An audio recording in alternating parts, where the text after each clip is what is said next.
activity on there. So going forward, you should see that. The only thing I would have to add for our department is that our new canine went to his state certification exam, which is basically they test the canines to make sure that they can perform the job that they perform. And he got 100% on his state testing, and also has been officially registered with the state of Ohio as a Minerva Park canine. So that program is up and running and official. Great. And that's all I have, unless there's any questions. Yes, I have a question, or I would have some residents ask me if we could address directly their concern about the appearance of increasing crimes, especially of the nature of the couple of cars that were stolen while they were idling in people's driveways during the day. And the conversation also went to some of the residents who have been here a long time, remember having a block watch or a neighborhood watch, although they were not necessarily successful on every street. Some of the streets, they were fairly successful. I'm just trying to brainstorm of what else residents can do to help uh, the police department, keep the neighborhood as safe as possible, or to watch out for crime. So just like to hear what the chief has to say about that. Thank you, Councilperson Shrimp. So let's first address the stolen autos. Obviously, there's been an uptick in that started shortly after the beginning of the year.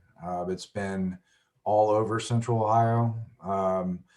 In a couple weeks ago, there was a news conference held at the Columbus Police Academy. There was at least over 12 departments represented at that meeting, where they came up with the Operation Game Over.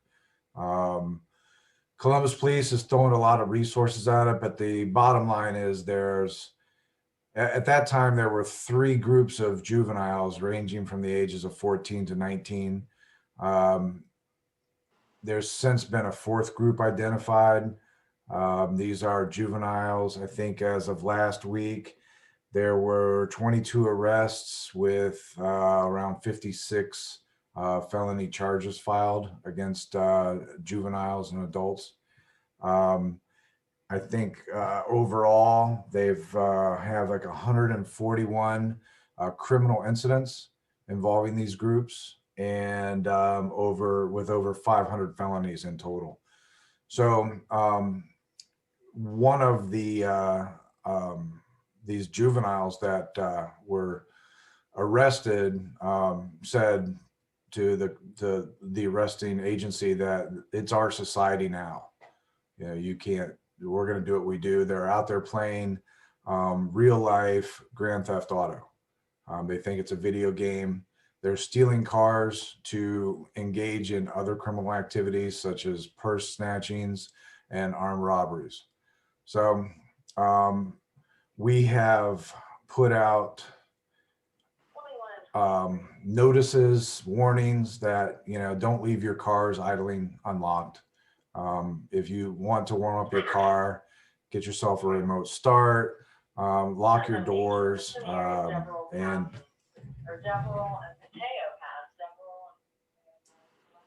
sorry about that. Lock your doors in your cars when you're at night. I mean, it's simple as just preventing the theft. If these people go up and try a car door and it's locked, they move on.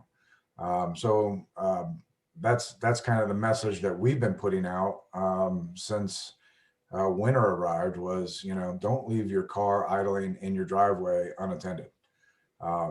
Additionally, if you do, that's potentially a criminal offense on the person that left their car running. So it's a bad situation. Right now, we've got, like I said, over a dozen Central Ohio agencies There's a lot of kids, juveniles that have been identified in these groups, and everybody's working toward, getting them to stop.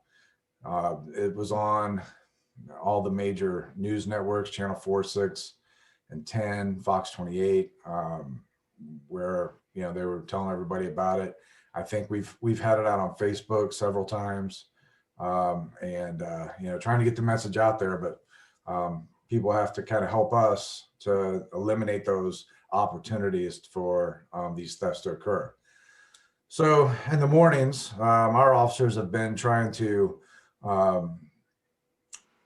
heavily patrol those areas where these thefts are occurring, and trying to look for these vehicles with a group of juveniles in it, because they usually ride about 4 or 5 people to a vehicle.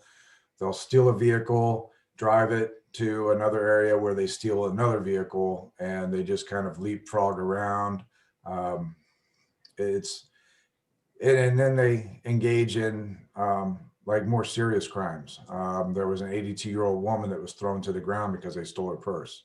There was a middle-aged woman that was nearly run over trying to stop them from stealing her car. So it's pretty heinous, the actions that these kids are engaged in. So that's to address the vehicle thefts. As far as block watches go, Alder Vista had a really strong block watch group.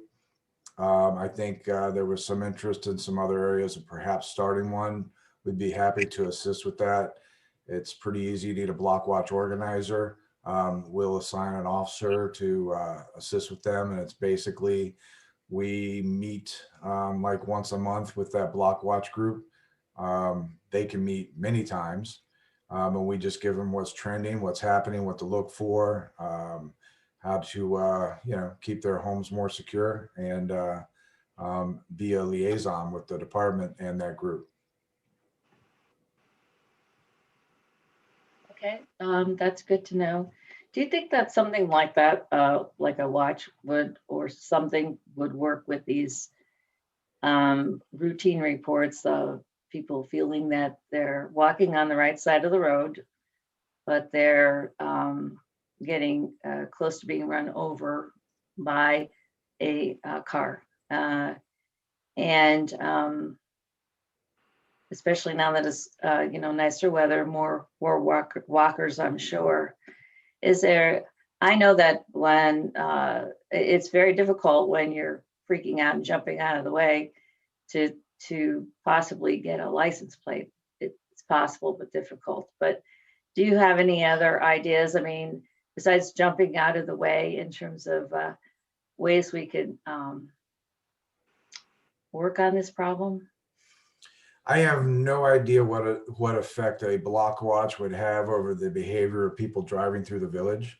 I'm pretty certain that the people that live here are kind of considerate. There's so many distractions now involving drivers, that if they're driving down the road and they take a second to read that text, they could strike a pedestrian. It's incumbent on all drivers to pay attention to the road, what they're doing, and treat each other courtesy. We all know that if you drive around Columbus, that doesn't happen always. I think my biggest pet peeve is nobody knows how a four-way stop works.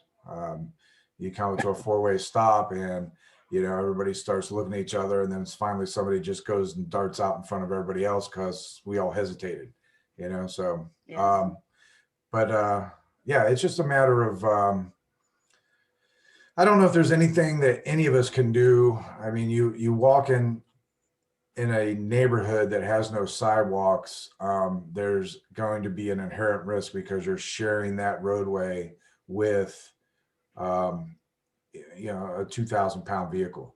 So it's just, you need to pay attention. If you see something and it looks like that person's not paying attention, and rather than scream and jump out of the way at the last second, maybe that's the time to just move to the side of the road and, pay closer attention. I will say that walking against traffic is the way to go. I see a lot of people out there walking with traffic. That makes it even more difficult to avoid vehicles. So, we try to stop, engage with them, say, listen, you should be walking on the left side of the road. Here's why. And we explain it to them, and they know. They're like, yeah, I know, but I'm going to go to the right up here, and I didn't want to cross the road at the intersection. It's like, okay, but you understand the risk you're taking. And they're like, it's not that bad. Okay. So we try to educate when we can. But if you're going to walk on the roads in Minerva Park, I think the longtime residents know that you have to pay attention to what you're doing. Well, thank you, Chief. California pedestrians have a lot of right of ways that they don't have here. Is that, we're kind of talking the opposite of that. But I had another question. These groups you were talking about, Chief, are they operating like gangs or just like a group of, kids up to mischief? They're being described as loose affiliations. These are kids who know each other either through school or social media. They don't have a name, they don't have colors, so they don't meet that definition of a gang. And none of the agencies investigating these things have referred to these groups as gangs at this time. They carry weapons or? Yeah, can you hold on just for 1 second? I have to. Yeah.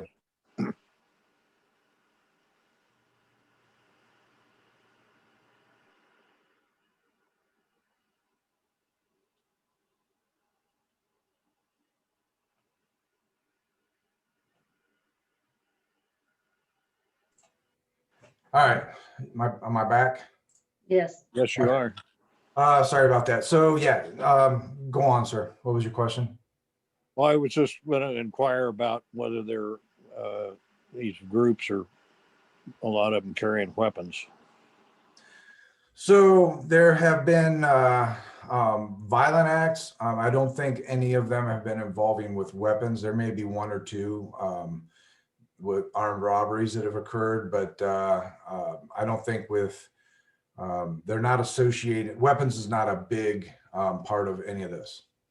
It seems to be just physical violence, throwing people to the ground, purse snatchings, that type of activity. Thank you.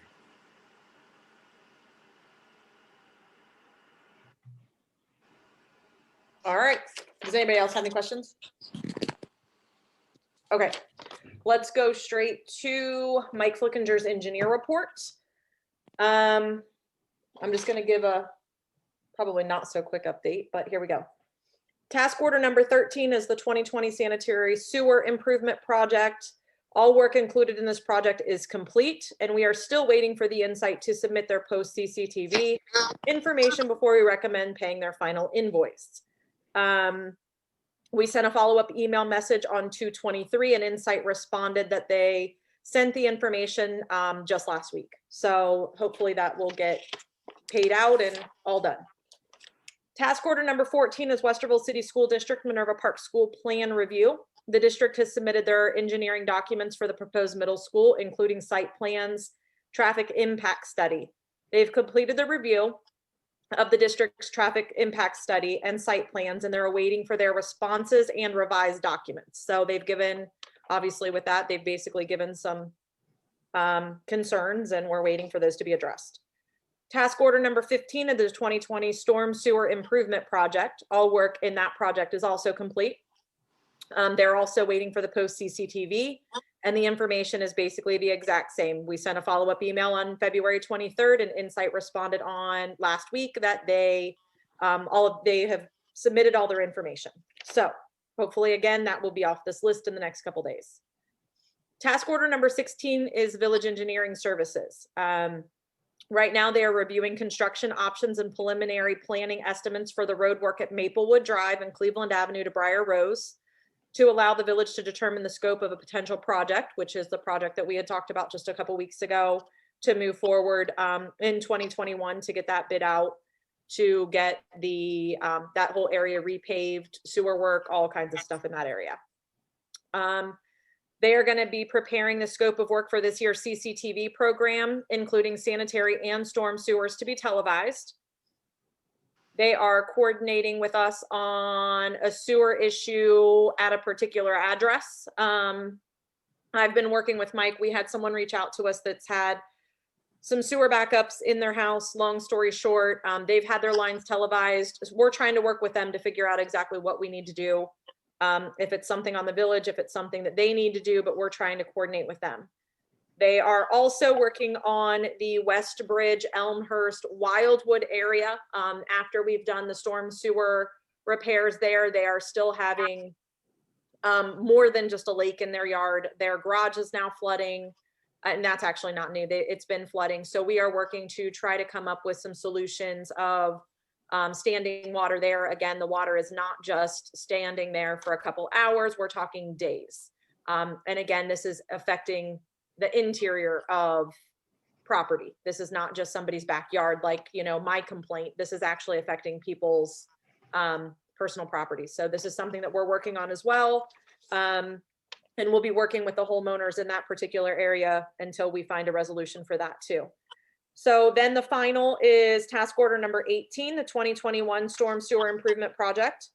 They're reviewing additional documents, including information collected by Flowline for the storm sewer that seems to stop along Jordan Road, and to determine if the pipe size still needs to be increased. So that again is the East Shore Court project, is the 2021, we just changed the name, 2021 Storm Sewer Improvement Project. So we're still waiting to determine whether or not the pipe size needs to be increased or not. And that will then, once we get that information, hopefully we can get that project back out to bid and see exactly where we're at with that. So that is Mike Flickinger's report. Does anybody have any questions for me that I might be able to answer on that report? And if not, you guys can send me, anybody can send me an email, resident, anybody that's watching this, or council, and I'd be more than happy to get it to Mike. But my only comment is later this week, I'd like to get more information on the big project. Yeah. Okay. So Thank you. you and I can meet later this week. That's totally fine. Just let me know what day works. And then I can just kind of go over where we are on all of the different street projects and just give you like a quick rundown.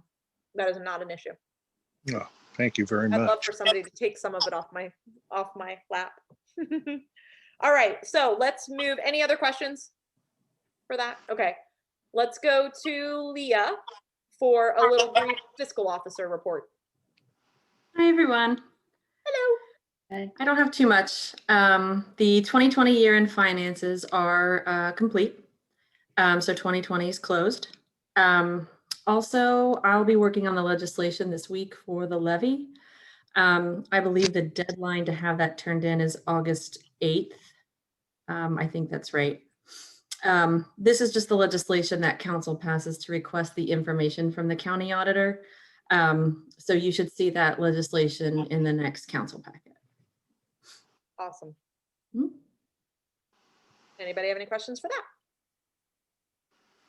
All right, let's move to legal counsel, Jesse.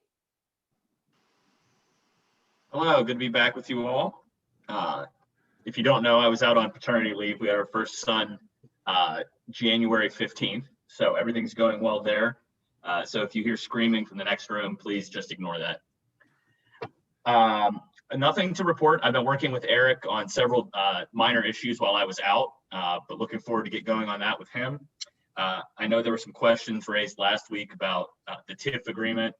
So I'm digging through all of our paperwork on that and getting our TIF expert at our office in touch with Kim and the mayor and Leah, so we can, answer your questions. I'm looking over my notes. I think that was it. We just have a couple outstanding issues with MI that we're going to wrap up, and that's it. So good to be back. Thank you. Does anybody have any questions for Jesse? All right, Tony, you're up. Planning and zoning. Well, we had another discussion about green space planning. Really didn't come to any decisions, except that we are going to get together in 2 weeks and take a look at the area around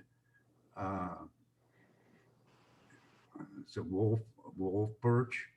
And there's a big pond there, and there's some discussions about maybe putting a path around that, and then some other, I guess we'll call it an activity area nearby there. So really, like I said, there hasn't been anything decided yet in the last meeting, and we'll have more to report back when we get together and take a look at this we're going to go look at the site and come up with a plan for that area. But that's all I have to report on planning and zoning. Awesome. Any questions? See, you answered. Yeah, you said it for me. Does anybody have any questions? Yeah, Eric, have you been kidnapped? Are you in a basement? No, sir. That's good. No, I'm up in my kind of loft area. It's just dark behind me, lights in the front. So that's how it Okay. works up here. Just checking on your safety. Thank you. That was actually pretty cute. All right, well, we were about to find out. All right, so if there's nothing for planning and zoning, let's move straight to Eric to give his report. Thank you, Mayor, members of council.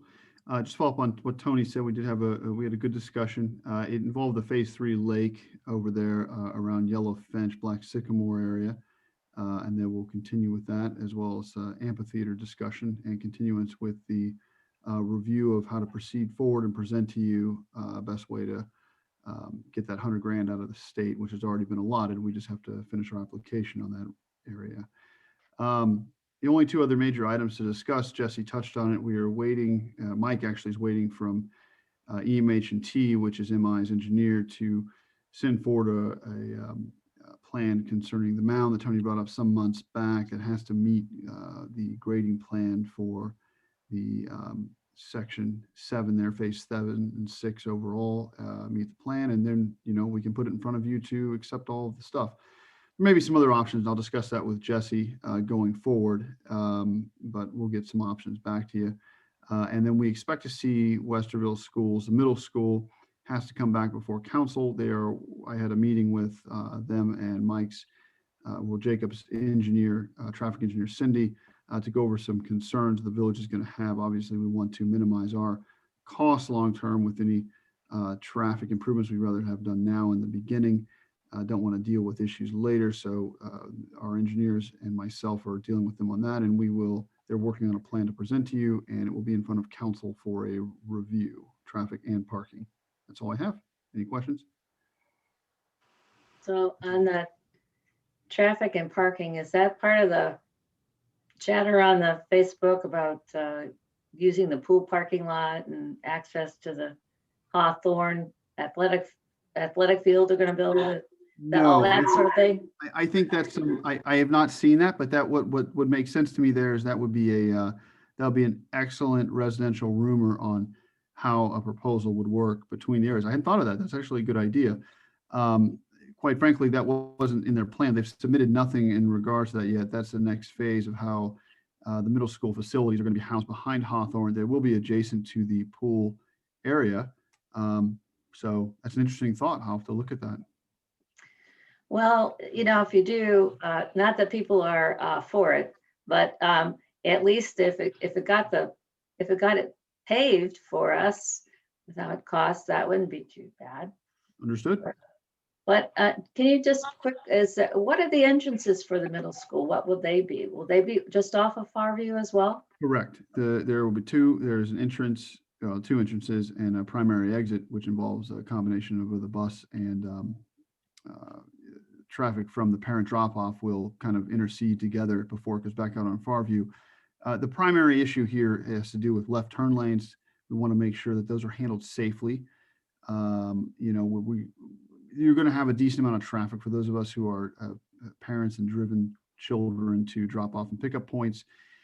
It can be a bit of a cluster, a hot mess at times, and we want to minimize that issue with the parents with the best design possible, and the school takes that seriously, and so they're proceeding with a design review to get back to us based on the engineers' comments, our engineers. Okay, and then when I was walking on, I guess it's Farview, with the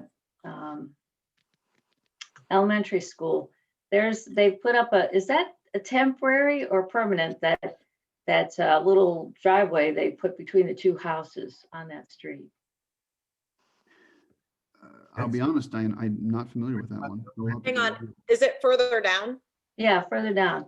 That's actually the main, that's one of the turnarounds that Okay, I haven't seen that it was done. I was just over there today and now I wish I would have gone. But yes, there is a drive between two houses that has been on the plan. I'm assuming, Eric, that's what she's you're talking about. talking about the elementary school, Elementary school, the right? new I elementary switched. school. I was confused. I thought it was Hawthorne we're talking about for a second there. Yes. That is on the plan. That is an exit only for staff, cars, no buses will come out of there. An emergency exit for fire. And I guess, and you're saying that the people who bought those two houses knew that was going to happen, right?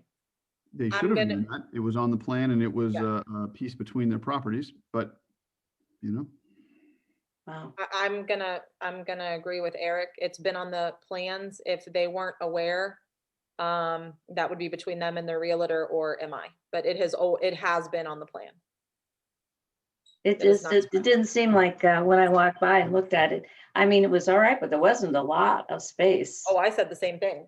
between is- that road it's and the, exit only. It's only for people to go out. It can be used by fire engines to go in an emergency or emergency service. That's it. and it's not exiting for, it's basically not exiting for buses. No. And, but it could be used by teachers and, It's only for an exit only. okay. Yes, it would be used for teachers for drop off when they come in. That's gonna be their exit. That is going to be a through traffic, get out of the middle school, but just not for buses. The buses will actually go the other way when you look at the plan.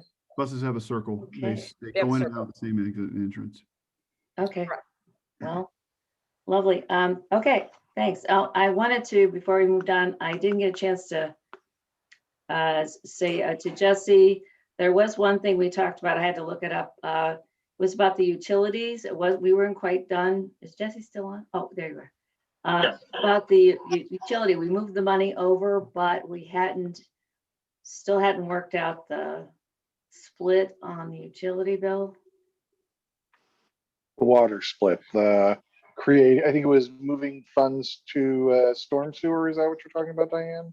That's actually been brought back up. If that is what we're talking about, that's been brought back up to Mike Flickinger. I had sent him an email and we're gonna begin working back on that. So I don't know if Jesse's even aware of it It's not yet. even- We're not okay. back to him Correct. yet.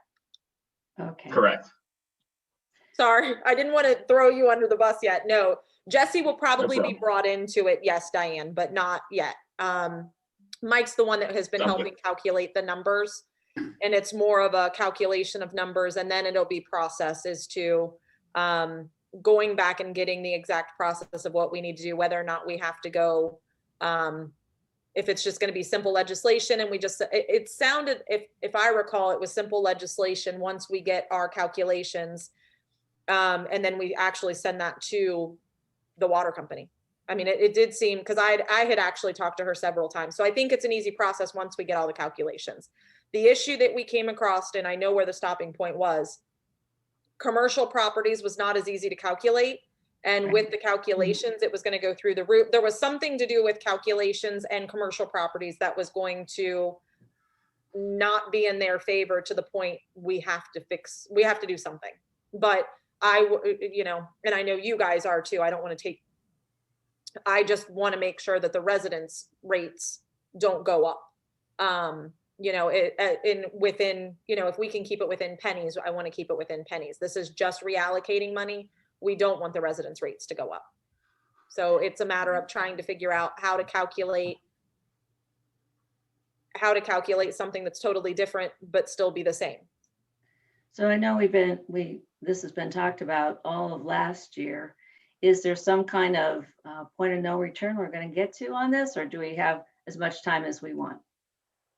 No, we're in crunch time now because we've got to get these accounts started to fill back up. So no, this is something that we're going to be full force ahead at this point. Because yes, we have got to get some money in the storm sewer funds so we can make sure that we have enough for televising next year and the year after, that we don't have to take from general funds. That's my goal. So yes, this is something that I'm just going to be honest, we've kind of put a lot on even our engineering firm. I mean, between all of the sewer Sure, projects that we have, there's no doubt about that. Oh, yeah.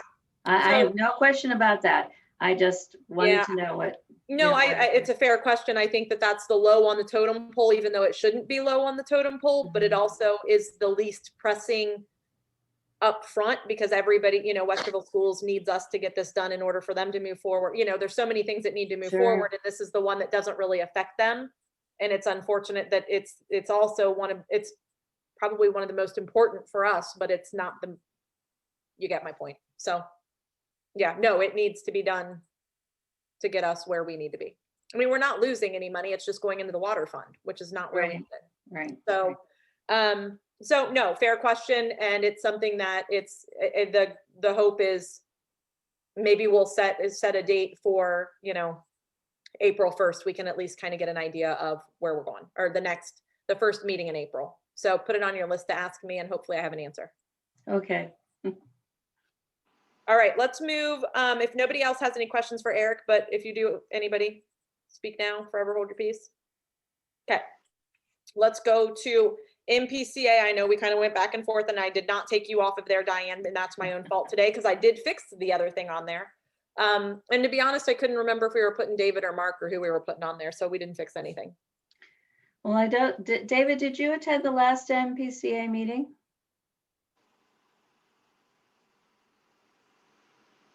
He's come. I do apologize. What was that, ma'am? Did you attend the last MPCA meeting? No, I sadly did not. This Oh, current okay. work All right. schedule is a bit of an Okay. anomaly that's got me on a lot of Wednesdays, which has not been the case historically. But after this next Wednesday, which I've alerted MPCA about having the issue with, things should return to normalcy. All righty. So sadly, I was in email communication with them as of today, but Okay. anything more intimate than that, no. Yeah, and we had talked about, in the last meeting, we said if David, wouldn't I back him up? But I'm not sure if Mark is also ready because he had volunteered to do it as well. But it was a pretty straightforward meeting with the normal treasurer's report, and the different chairs that were available spoke up. There was a good bit of times talked about the newsletter and the fact that and also the directory and the different costs of both. I'm looking forward to the meeting on Wednesday. People were going to go back and do research on the numbers. And this Wednesday, we should be able to hopefully put that to bed in terms of the budget, because there were a few things outstanding. And as far as the activities, they were in the newsletter. The big one is the Easter, or the bunny, the egg extravaganza. And that was detailed in the newsletter. So it's also, of course, I imagine on the website. So although Sarah does a lot of her posting on Facebook, and I know she's posted several times on Facebook. So that's the big event for MPCA for this month. Yes, I've seen some of the posts. They're cute. Okay. Anything else with them? Well, that's it. Yeah, I think we're all anxious to see what's going to happen hopefully we'll have some answers on Wednesday, how that moves forward. Yeah. Okay. Let's go to me. I'm going to make this short and sweet. We've been getting prices. You guys are all aware of this for the walkway path. I'm just waiting for the second one. I'll give you guys a couple. We definitely have some concerns, still. Today was the first day back for Westerville schools, and apparently the traffic was backed up all the way down to Minerva Lake Road from all the way down Farview. So, that's definitely triggering some additional concerns about traffic when the second middle school comes in, or the second elementary school comes in at the same time. I'm gonna account to the fact that, maybe there's a lot of parents that don't want their kids riding buses right now. So I'm hoping that that's the reason for the backup, but it's always been busy, drop off and pickup time. We know that. So I'm not gonna go crazy in detail on that, but I will let you know that I've gotten some concerns about that today. I did want to say I happened to get, not yesterday, but the other day, I was not stuck, I was waiting politely for two buses to pass in the other direction. And there were two buses. This is probably being worked out. I'm sure this is just being worked out, but there were two buses back to back. And they were both loading kids, I assume going to the same place. I don't know. But it was just kind of odd. Not necessarily. We do have two buses in the village that do pick up because we do have that many kids. So they could, depending on exactly where they're going, but if they are both picking up, it's possible maybe one of them's going to a different location to go to one of the magnet schools or something along that. That I don't know. But it is possible that they could be going to one of the other, they could be going to DeSales, they could be going, who knows? But sometimes they do pick up from. Kind of to that, because I know, and I'm sure Councilperson Wolf could say this, if you want to go to the Magnet, if you want to go to Hamby, they won't bus you. Is that correct? It's not that, okay. No, So- they bus to the Magnet. Oh, no, they do. That's right. Because Tommy Yeah. always, but it was just Yeah. a really long bus ride. So, okay, I'm totally wrong, and you were totally right. And then, yeah, I think they're trying to limit the number of kids in a seat, but Oh. aren't having as much luck as they're having. I'm not gonna comment on Western their stuff. And that doesn't, I mean, as a parent, I would think some parents are probably taking their kids to school. So I don't know. I don't know if it was an increase. I don't know if it's just the fact that the kids all haven't been in school for a year and people forgot about the traffic. But it just triggers the question to what's it going to be like when there's two elementaries at the Right. same time. Sure. So reason for caution, reason for concern, I get it. So again, I'm just bringing it up because it was brought up to me. Again, we're still working on the things that we're working on. I mean, I know that's pretty plain and simple, but that's that. So I'm not going to take a whole lot of time for the mayor's report. Madam Let's Mayor? go. But do you guys have questions for me? I have a quick comment with regards to this increase of personal transportation for school transport. We should, if everything stays following its predictions, we should start seeing mass youth vaccinations towards mid to late summer. So hopefully Okay. that will improve things with the transportation backups. Right. Well, we'll see how all that goes. I know today they announced 50 and over. So I feel like, Yep. if you want one, we're- you're going we to are be able to get making- one. We in the are next making month. phenomenal progress. Right. So I don't see how it's midsummer because I feel like if you want one, you're gonna be able to get it by the end of the month. I mean, Well, we're I would hope so. He meant the kids. oh, okay. Yeah, mass youth vaccinations should be Right. around mid to late summer at this point, but everything has been going so well, we've been pushing it forward. So that's Right. just great news. So hopefully they'll get some, who knows? So, let's go to you, David, community. Yes. Well, Madam Mayor, members of the council and community, it is not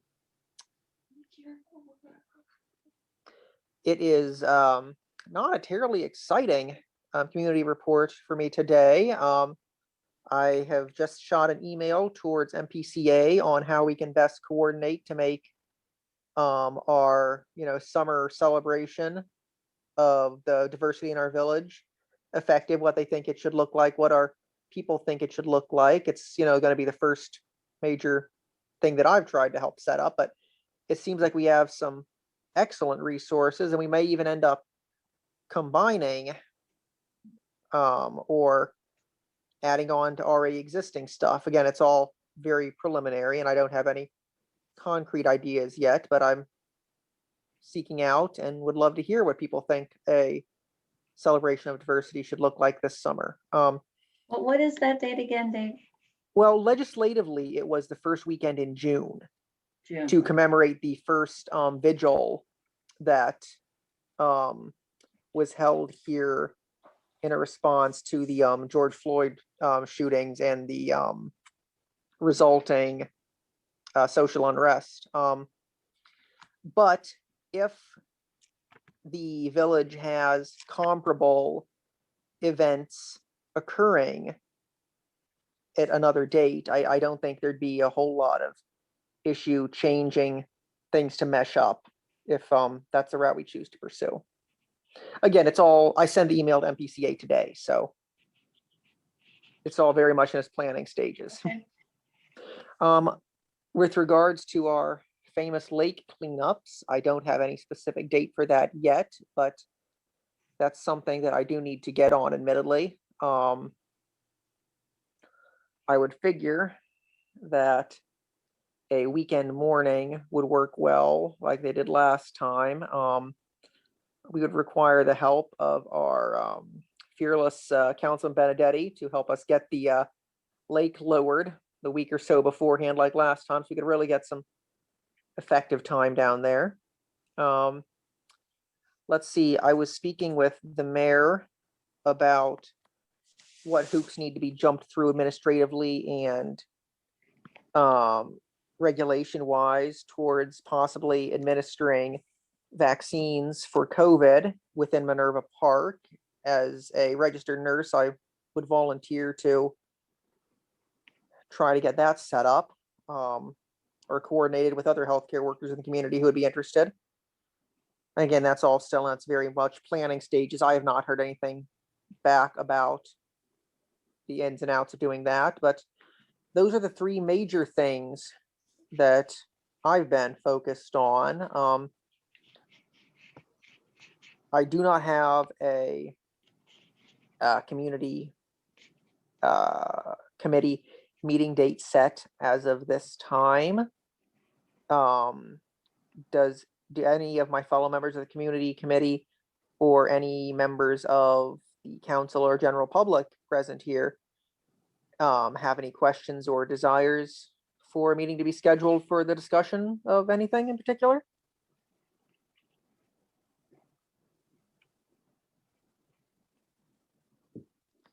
If there's not that, then that is that's what I have, and I'm happy to provide updates as the events continue.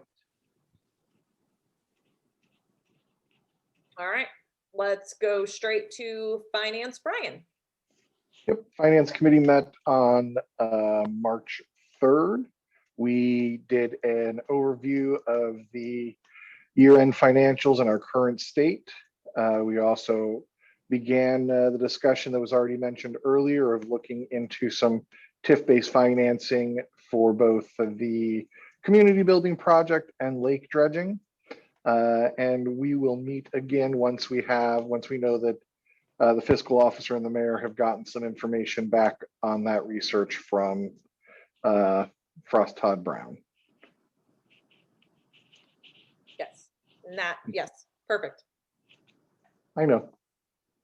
I just wanted to say, the member of the finance committee, Leah didn't mention it, but I think we ended the year in the black. Did we not, Leah?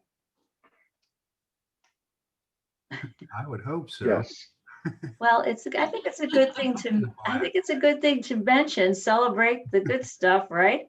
I Well, suppose, yes, that is fallen Kim's into red area, yet. but yes, that is something. That Good is- heavens, we're The not good spending news enough. is, That just means I didn't spend a bunch of money. Well, bring it up. That's what I just said. We're not spending enough. oh, not spending enough. Oh, okay.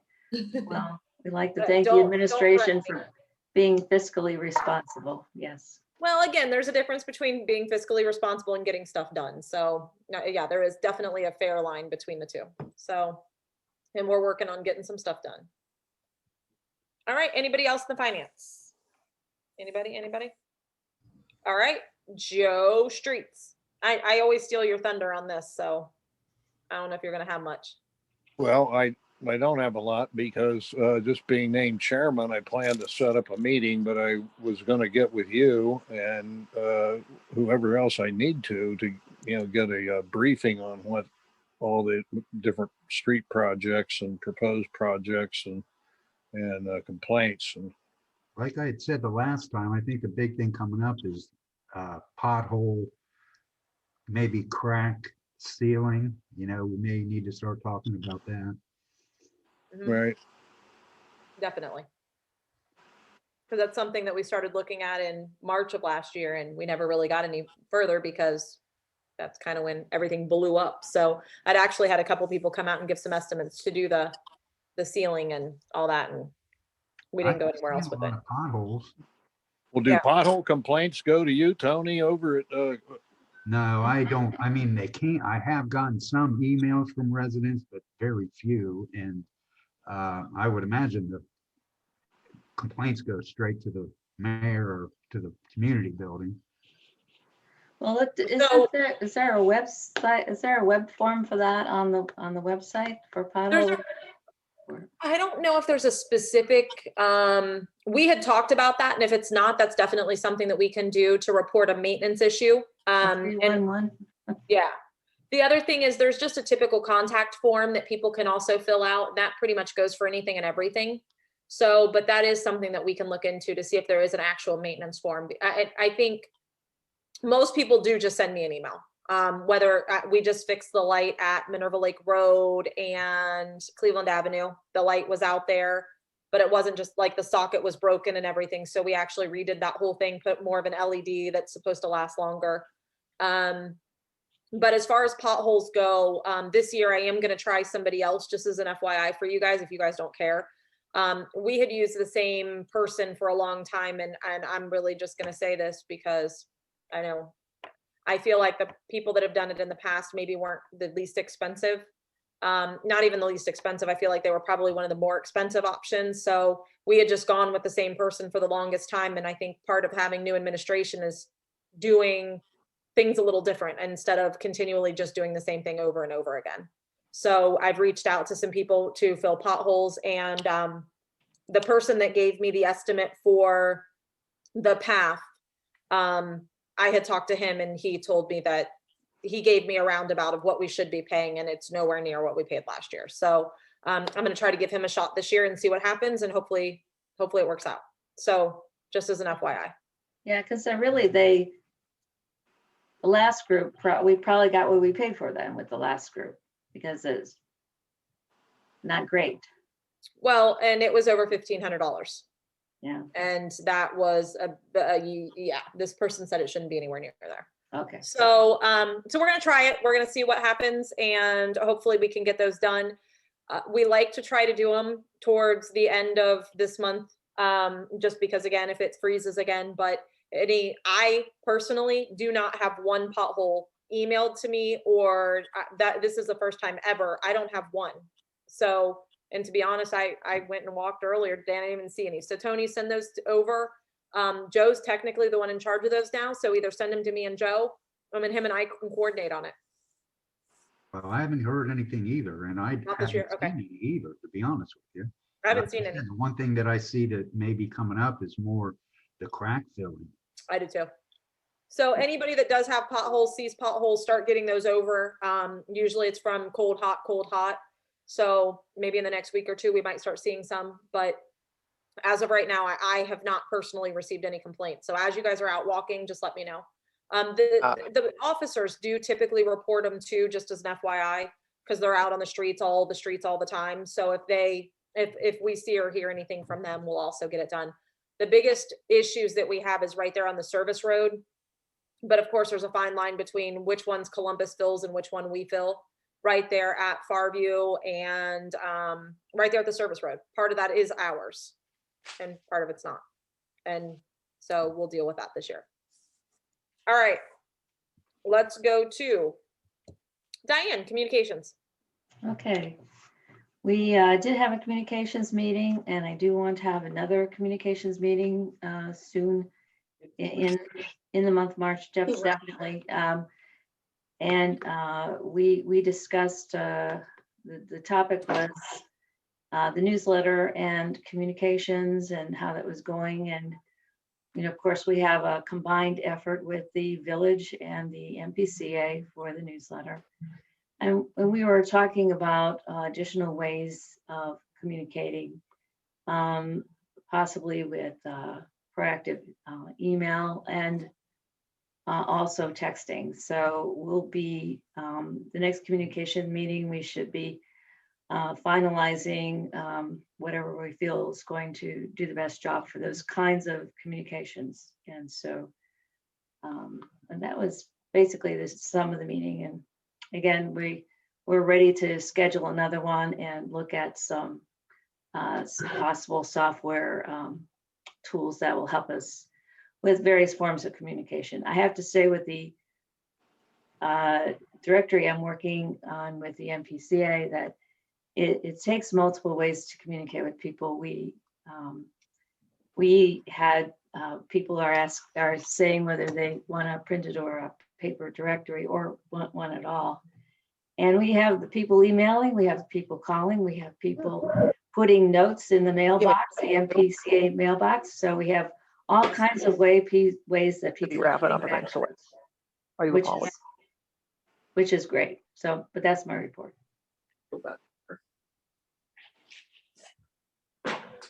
Sorry, I was muted. Awesome. Thank you. All right. Does anybody have any questions for Diane? Oh, good. Diane, I would assume after probably Wednesday, there might be some things that we'll need to talk about in communications as well anyways. Yeah, yes. Um, yeah, probably, So, and you just let me know when. Okay. The next up is Tony Safety. Well, I haven't had I've had my assignment changed, so I haven't had a meeting yet, so I really don't think there's anything to report, Brian. There wasn't anything from the last meeting either, so I don't know that there's really anything pressing for us to have a meeting, to be honest with you. If anybody can think of a reason, let me know. Will do. Will do. Okay. Anybody got any questions for safety, or does anybody have anything for Tony at this point? Speak now. All right. Got his hand up. Chief has his hand up. Oh, I can't see him. Well, he does. I guess I only get top three. Okay, Chief, what's up? Thanks. Mr. Benedetti, I would appreciate if we could set up a meeting. There's a few things I'd like to propose to Safety Committee as far as some equipment that I've been discussing with the mayor. And also our approach to the basketball court this summer. All right, well, I'm flexible. I'm not sure who else is on that committee. I am as of this assignment. I'm flexible as to what works for you. Wait, I'm not on that committee anymore. I'm now Communication, Finance, and Legislation. Never mind. I was that committee. I'm not- Safety's Tony, David, and Brian. That's what I was thinking, Brian. I have it taped up on my wall here. Chief, do you have a day like later this week or next week that would work? I know I'm next on this. I'm gonna run around the corner real quick and I will be back to give my report. Okay. I will take my time. Looking at my schedule, if we want to meet this week, next week's actually better. I'm out of the office on Wednesday. Thursday or Friday would be good. Next Tuesday or Wednesday at typically we've been meeting at 5 p.m. Does that work for everyone? Yeah. Tuesday, Wednesdays are ideal in my case. Do you want to go for like Tuesday the 16th at 5 p.m.? Works for me. Yeah, that's fine. Tuesday, the 16th at 5 p.m. Okay. And I will Thank let Lisa know tomorrow.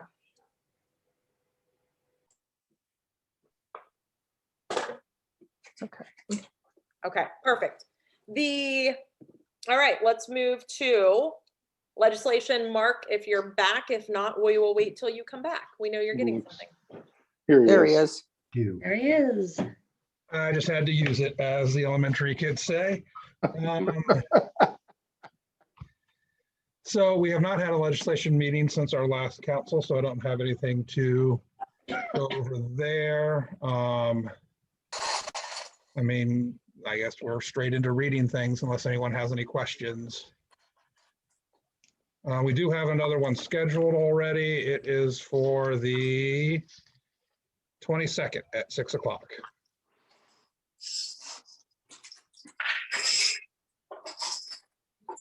Yeah, that's not on the calendar, is it? I thought I looked at the calendar.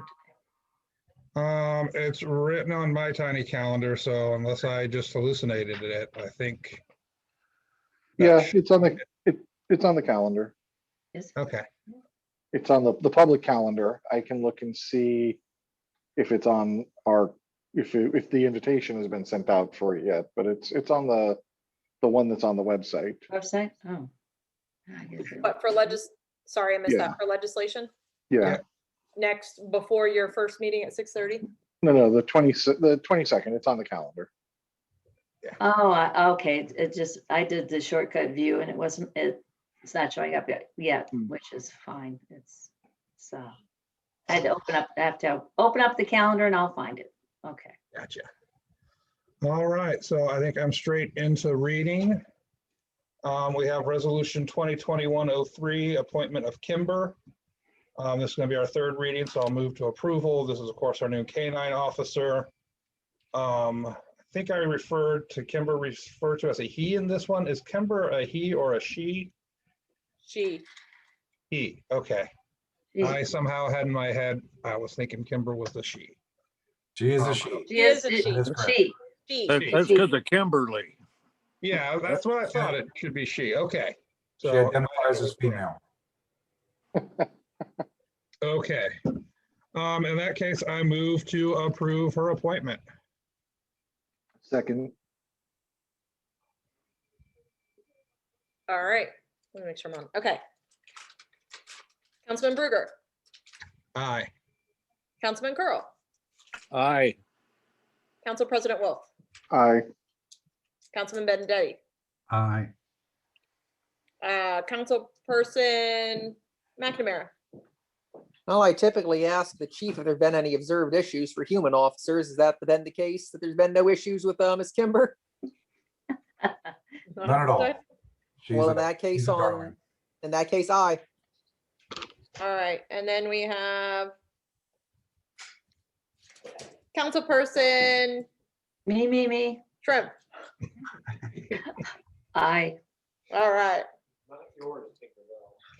All right, so that passed. Resolution 2021-04, Mad Scientist.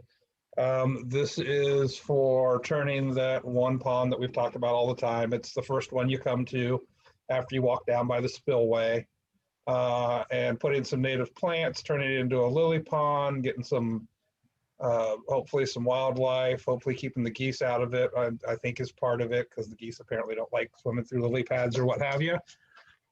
Don't make that like a promise, but there you go. This is also the third reading, I believe. Isn't most is most of this being paid for by a grant, or what portion of it? the majority of it is being paid for by the grant as of right now. The Mad Scientist part is, I believe, 3,100 and we have 2,596. Okay, so there you go. We're more than doubling our money to beautify some of our areas. And I will move to approve that. Second, Okay, McNamara, second. Okay. it's an Councilperson- environmental thing, Brian. I'm into that. Yeah, do it. Councilperson Shrimp. yes. And the ducks will like it. The geese will not. There you go. All right, Council President Wolf, Aye. Councilperson Curl, Aye. Councilperson Bruger, Aye. Councilperson Benedetti, Aye. Councilperson McNamara. Aye. Awesome, done. And that one passed. Okay, our next one, this is 2021-05, declaring EMS equipment as surplus property. If you recall, this was brought to us last week and we were asked if we could waive readings and pass as an emergency. We decided not to waive the initial reading, not to waive 2 readings. And I am going to come back to you again today and move to waive the 3rd reading, however. Second, All right, moved and seconded. All right, so let's start with Council President Wolf, aye. Councilperson Benedetti, Aye. Councilperson McNamara, I've personally heard no resident complaints with this course of action, given the recourse. Has anyone else? Nope. Then aye. Councilperson Curl, Aye. Councilperson Bruger, Aye. and Councilperson Shrimp. Aye.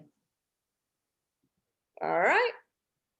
Now let's go to the other part. All right, so we have waived, so now we're on to our final reading of it, or however that works, however you want to make it work in your brain. This is, of course, to sell some of our equipment. Looks like we're getting a substantial, well, a decent chunk of change for them. And I am going to move to pass it as an emergency. Second. Tiffany, do we have final prices on that? As of right now, I'm expecting the items, there's, I believe, 3 total items being sold, 12,000.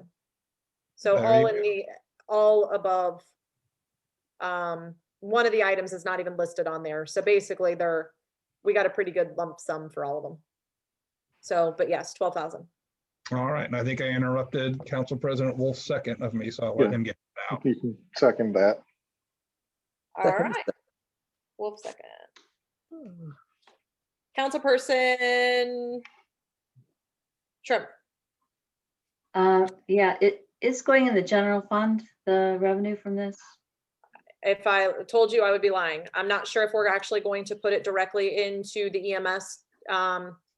I don't know if it's possible to put it directly into the, either way, it's being spent to, in my opinion, it's being spent to support the $175,000 because at this, Oh, that's right. Now I forgot that. So, okay, that's right. So okay. right. And here's how I'm going to say this. I believe that that's wherever the 60,000 is going is where the 12,000 is going. So Right. I don't know if it can actually be put directly into the fund to support, because I know the other thing that Kim is going to be working with Jesse on is whether or not, and they may already know the answer to this, but I know that they were working on getting, you know how all of the EMS money that we were collecting from Right. the runs were all going into an account, and the first 25,000 per year or 20,000 or whatever it was to buy the new EMS. Well, that money's now in an account, but that account is for that. Well, Right. now that it's been, it's no longer there, that money is what we were planning on paying the 175. That was a portion of the 175 as well. So they are working on what they need to do to get that money to be either A, back to the general fund, or B, just to support still the EMS. That's the 175 going to the Columbus Fire Department, right? Yes. The annual fee, Yes, annual the fee. annual fee. Right. So to answer your question, I don't know if it's going to the general fund, but in my view, it's going to pay EMS regardless if it goes to the general fund and then there, or if it's just going straight to there. Okay, got it. That's That right. kind of makes it I remember sound- that. I'm sorry. Now I remember from the finance meeting, we talked about that. Yeah. Apology. So So Well, it anyway, sounds like, just to put information out there for folks, that although our fire is costing us quite a chunk more than it did when we did it ourselves and had the mutual benefit, that a lot, if not most of this year's could be covered from the assets and accounts for new assets that were in the EMS sort of columns already. I see Leah shaking her head. So either I said something right, or her kid asked her a question and now they can have a cookie. I think the thing that people get confused about is we really were not paying for fire like we should have. We were depending on the mutual aid agreement, but it really wasn't enough to cover fire, although it was covering EMS very well. But anyway, because of mutual aid, we were getting fire regardless. And so this kind of, that's the way it goes. A long time coming. Yeah. All right. All right. Anyway, I said, you asked me and I said aye. Okay, so I've got McNamara as I, and I have Shrimp as I. So let's go to Council President Wolf, Aye. Councilperson Benedetti, Aye. Councilperson Curl, Aye. and Councilperson Berger. Aye. Awesome. And that one is passed too. All right, ordinance 04-2021 supplemental appropriations, third reading. This should be the money that is getting moved to the right accounts because it's the grant money that came to us, but we need to give to MPCA or the people who are paying it, right? You got it. Okay, I move, it being the third reading, I move for passage. Second. All right. Councilperson Benindetti, Aye. Councilperson Curl, Aye. Councilperson Bruger, Aye. Councilperson Shrimp, Aye. Councilperson McNamara, I, and Council President Wolf. Aye. Done. All right, we're good. All right, and then a first reading of ordinance 05-2021, an ordinance to amend section 204.1 of the codified ordinances. There's really two parts to this. The first is we actually had a description of the Minerva Park flag in our code, and the description of the flag is not an accurate depiction of what we fly in front of the community building. So I changed the description in that to match what the flag we actually use. And that is 204.01. And then this would also add 204.04, saying that any substantive change to logos or symbols of the village, like police car signage or the maintenance department, or even the flag, I suppose, would be included in that. Must be sponsored by the mayor or a council person, put through a 2-week review period, and then final approval would be through a resolution of the majority vote of council. So that is the first reading of that. If anyone has any questions or discussions, I do. now's the time. Well, is now the time or is the legislative legislative. committee the Now's the time? time. Probably the legislative committee. Now is the time. Because I want this in, the public to hear this. My first question is, who decided that the flag that, the description of the flag is, or you started waving around, Mark, that flag you got behind you, that's the flag that is the official village flag. My question to you, Mark, is who decided that that's the official flag? Because the description of the flag in the code describes something different than what you have showed us. So I'm trying to understand, who knows what the official flag of the Village of Minerva Park, as described in the code, what it looks like? And why, hold on, let me finish before anybody starts butting in. That's what I really don't understand, is how we've decided that this is the flag that we want to have. The one that the one that the community association has created. And I would also say that it doesn't represent the flag that we have on the flagpole right now. That's not what you described in this legislation. The flag on the flagpole is completely different from anything that is been mentioned. The code, the way it reads now, and the code that you would like to change it to. So I really think this is, like I had said before, is a solution looking for a problem, because there's no requirement, or there's no reason why the community association can't have a flag, the village can't have a flag.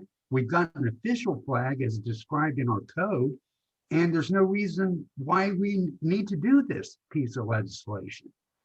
And so that's the first thing. Secondly, Can I answer the first thing? no, you can wait till, if you don't mind. Is Go that, right ahead.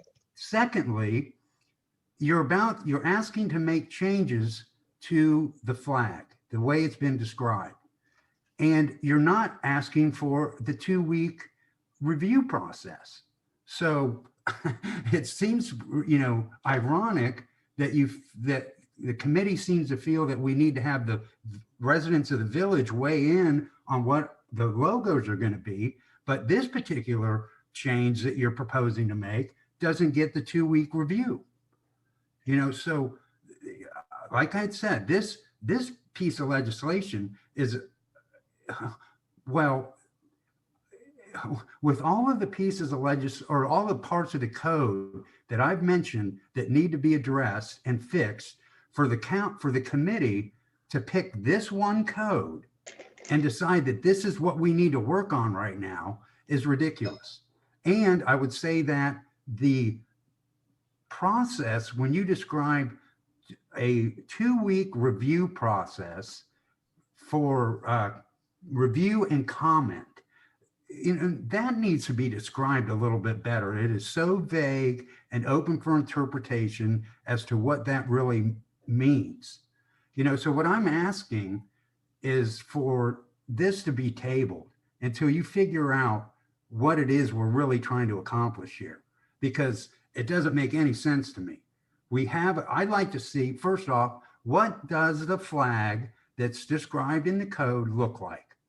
Because that's what, back in 1984, the council felt it was important enough to describe a flag, of which I have yet to ever see one that looks like the one described in the code.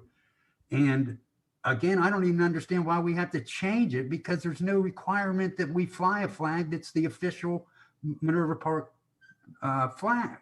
You know, this whole thing makes no sense to me, this piece of land. And we all know why we're talking about this right now. It all has to do with the perception of the thin blue line flag, the Blue Lives Matter flag.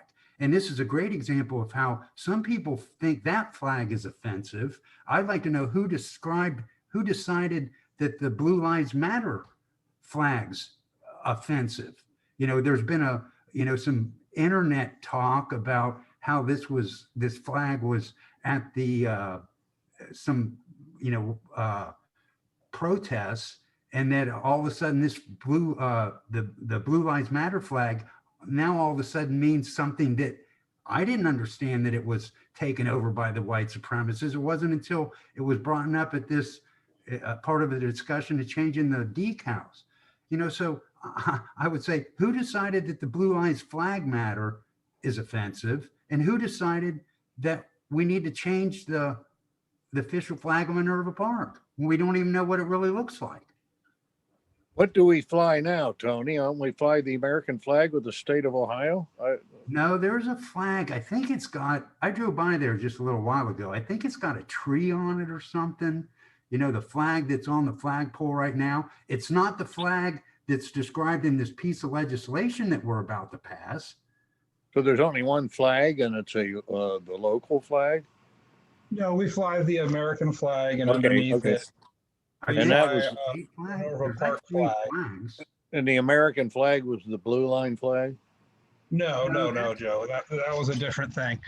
But no, we fly the American flag, and underneath it, what I assumed was what we were using as our village flag. So the reason I wanted to change the ordinance is, since we are flying a flag, a presumably Minerva Park flag, in front of our community center / government agency building, that it should match, that the description of the ordinance should match it. I wasn't looking to change the flag, in my opinion, because the flag that's being flown seems to be what the village uses as their village flag. And I was trying to make the description match that. Now, if I was off on some of the describing bits, we can, I have never had a chance to take the flag down off the pole and lay it out on a table and make sure I'm describing it accurately. As I understand it, it is pretty much the same as the small flags that were made. But as I said, I haven't had a chance to see it fully unfurled or on a windy enough day to see what it looks like clearly. Can't you attach a photograph to the description? Well, show it. It's right behind you, Mark. Isn't that it up on the mantle? Yeah. The one that this is what's been described in the ordinance. Well, I was just inquiring because there is an American flag with a blue line in it. If that's what I had not heard someone objected to. But that, I believe, and maybe Chief, maybe you have, because I don't know who puts that flag up and down every day or not. I believe this is what's flying in front of the community center. I don't think so. Yeah, I'm not sure that's accurate either. That looks like the flag that's described, except I think the color's reversed. Yeah, and where the writing is, which was the main thing that I chose or changed, was because in the description, it says the writing should be white on a green field. And, you know, it was just, I mean, it says it's supposed to be a white flag, but apparently the lettering's supposed to be on the bottom. Yeah. And maybe it's like supposed to be a band or something on the bottom. I don't know. A band of green or something. I don't know. I mean, we could go and look and see if it was June 11th, 1984 that this was created. And again, I go back to well, I'm not actually trying to change the flag, Tony. Flag. I'm trying to just make the ordinance match the flag that we fly. Now, we perhaps have to get I have to get a better look at it and change the description, but that's the flag that we fly. Well, I guess the point Tony's making, I think, is that, and then I mean, I was careless. I didn't really go look at the flag that was flying on a pole. And I didn't read the description that was originally in the ordinance. I didn't. So it sounds like it's not the same flag. So Tony's point is that you are trying to change the flag that's in the actual flag that's in the ordinance. And the fact is the flag that's on the pole is not the original flag that's in the ordinance. So the question is maybe we should be either A, flying the original flag as described in the ordinance, or we should be having a committee to say, hey, let's decide, what are we doing? We're gonna find the original flag, or are we gonna change to the new one? I mean, technically that's how we should look at it, I guess. But there's all I mean, if Tony doesn't want to change the original, I mean, if council doesn't want to change what is described as the flag in the ordinance, then we need to, if we don't want to change it, then we need to find the flag and fly the right flag. Or have one commissioned. Or we need to just say the ordinance, we don't care about symbols at all, and we just want to just retire this ordinance or this, If I may, right, this is the kind of discussion that belongs in a legislative committee meeting, right? We are talking about the details of legislation, right? That's where this discussion belongs. And as I understand it, this was the chief point of topic for the legislative committee meeting that's already scheduled for March 22nd, if I knew what month we were in. well, I think if we have people listening here, if we have some older people who have been a resident for a long time and perhaps know what the original flag looks like, if they want to reach out to me and let me know the history. I would be interested to know what it is and why the flag ordinance was created in the first place. So I'd like to know the history. If anybody out there is listening and you know it, I'd like to hear it. So that's all. And I go back to, what does this matter in the first place? Is whether we find a flag. Symbols matter to the people they matter to, and some people it doesn't matter, and some people it's very important. It's true.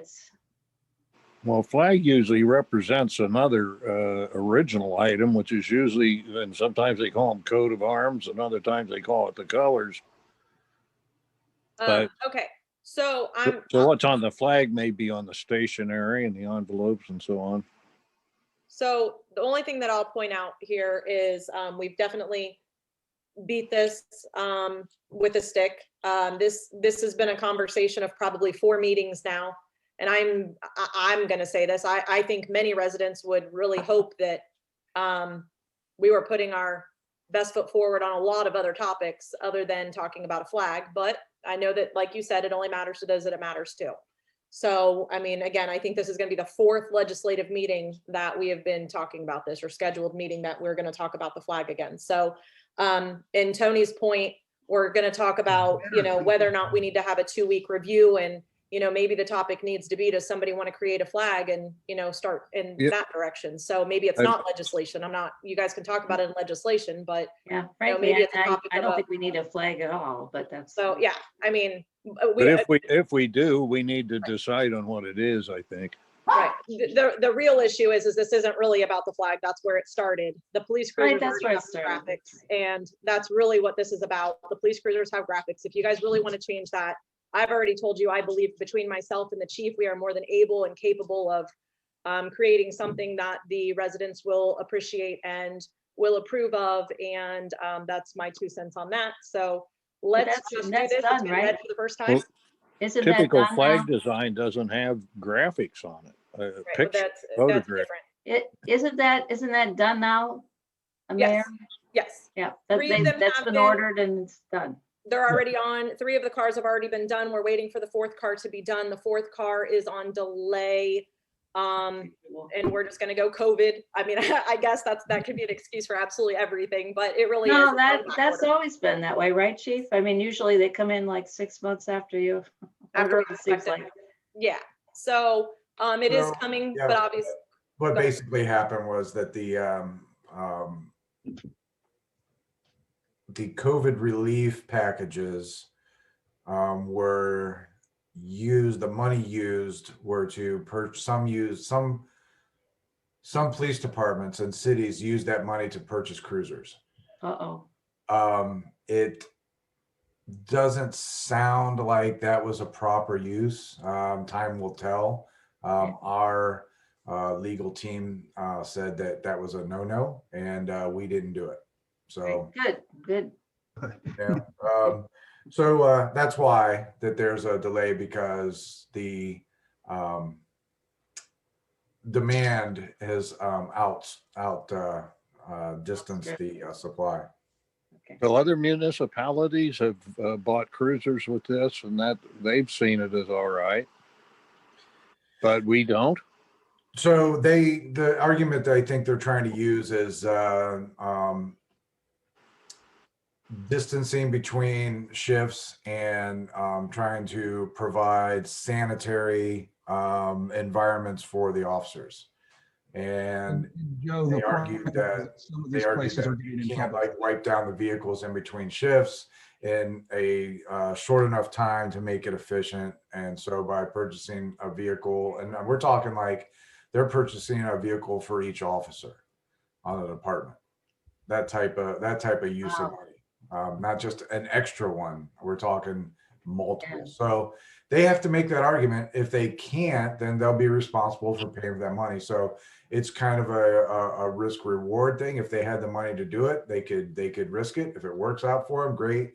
We don't have the money to risk that, so we weren't going to do it. And on top of that, our legal team said that that was not an improper use of that relief fund.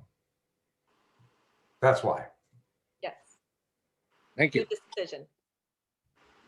All right, so I think that's that in a nutshell. If you guys don't mind, let's go to new business. If anybody has any new business, I have a question go for it. on the engineering report that you read at the beginning of the meeting. They were talking about televising storm sewers over the next 2 years. Does that mean that we've delayed any storm sewer repairs or projects, or is that, how's that going? Like all the way from over in Cleveland back to Northlake? Okay, so and if that was confusing, I'll explain this. So all of the sanitary sewers have been televised and we have done the repairs that needed to be repaired that were in the most dire need. We have only done storm sewers in probably less than a third of the village. We've done the storm sewers on Jordan, Westbridge, Elmhurst, Wildwoodish, and I'm not going to keep going, but you get the point. The storm sewers have not been done over in Lakewood, Alta Vista, Ponderosa, most of those areas. So the next step is to continue our CCTV in the next section of storm for the village. The next part to that is it's been about 5 years since we did Jordan Road. It could have possibly be almost 6 since we did Jordan Road. But we're getting to the point of starting all over again. So we will be in the next year or two, whether or not we start that this year. But in the next year or two, we're going to start the whole televising all over again. And eventually we will merge in the new development. So right now, the CCTV that will be upcoming is the new storm in a section that has never been televised yet. Well, do we still have our storm sewer traveling from Cleveland and partially serving the Huntington Bank Complex across Jordan that's serving the mall north of here in Columbus? All I can tell you is Columbus has been in the neighborhood for quite a while. They have been actually in my backyard. I'm going to call it my backyard, but they have actually been televising the pipe that goes behind my house, which is, we believe, theirs. They have been all over in the area. They are also working to figure out what's exactly going to alleviate all of the stormwater on Cleveland Avenue. So they are proactive in the area, and we're trying to piggyback off of them a little bit to find out exactly what's going on with some of the lines. So to answer your question, I don't know. And I don't think Columbus knows. And I think they're all trying to work on it at the same time. But the water does all flow to Northway from that area. We aren't 100% for sure if all of Huntington and all of that are coming through here or not. That is soon to be found out, probably. Okay. So yeah, I don't want to say yes because I don't know. Well, You may know more than I do. Yeah. I don't want to know. belabor the point. It's confusing as to, are these dual lines now going down Jordan where Columbus has a portion of a storm sewer of their own and we have a separate one?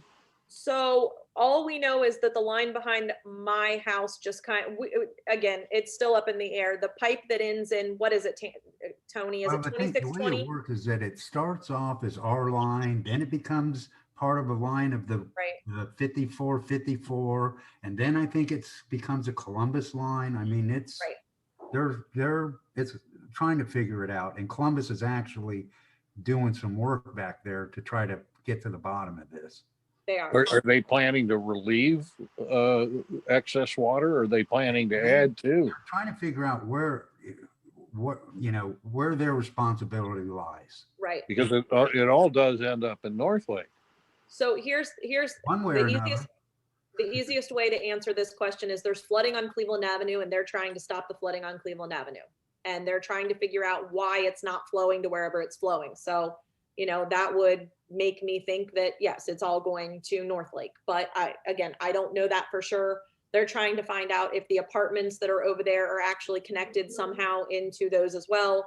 And I'm talking about the ones on 161. Don't want to turn this into a street project. So Columbus is being proactive. They're trying to stop the flooding on Cleveland Avenue, and hopefully we're going to be able to piggyback with them here in the next couple of weeks to find out what's going on or what their plan is.